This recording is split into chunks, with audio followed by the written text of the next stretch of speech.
Ito guys, nasa Baclaran ako. Lalakad-lakad lang tayo dito.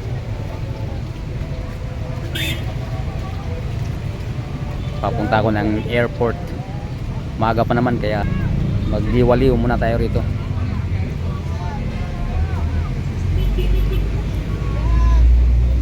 Na-delayed yung flight natin kaya mamaya-maya ang flight. Baclaran. Ito. Dadaan mo lang sa simbahan ng Baclaran.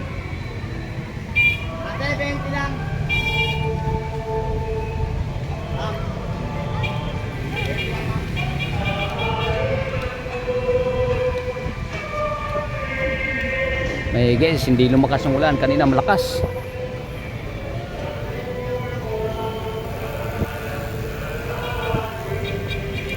May bagyo ata.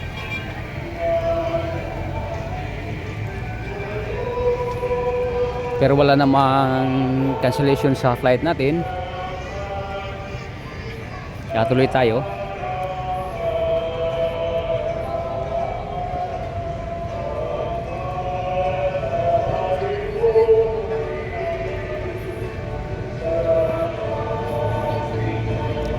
Yan, may misa. Tuloy-tuloy yan hanggang gabi pa yan.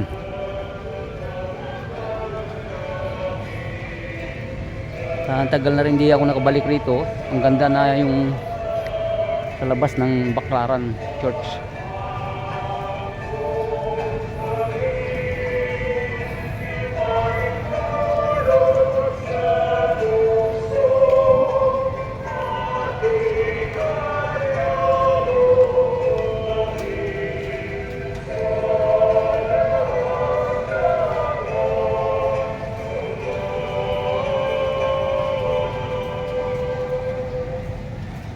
Hinihiling namin kamiyanya sa lahat ng masama, pagkalooban at kapayapaan araw-araw. Iligtas sa kasalanan at ilayo sa lahat ng kapahamakan. Samantalang aming pinananabikan ang dakilang araw ng pagpapahayag na tagapagligtas namin sa Yesu Cristo.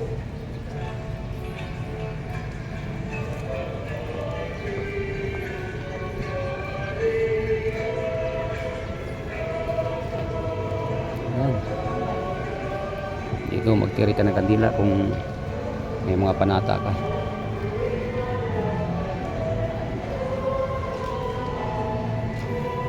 Nasa Baclaran tayo, sa simbahan ng Baclaran. Ayan. Panginoong Yesu Cristo, sinabi mo sa iyong mga apostol, kapayapaan ang iniwan ko sa inyo. Ang ating kapayapaan ang binibigay ko sa inyo. Tungkayan mo ang aming pananampalataya, huwag ang aming pagkatansala. Pagkalooban mo kami ng kapayapaan at pagkakaisa ayon sa iyong kalooban, kasama ng Espiritu Santo, magpa sa walang hanggan. Amen. Ang kapayapaan ng Panginoon ay aming sumayo at sumayo. Magbigayan kayo ng kapayapaan sa isa't isa. Yan, patapos ng misa. Daming tao guys, oh. Baclaran Church ito.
medyo lumakas-lakas na uli ng ulan, kaya patayin ko muna yung video ko.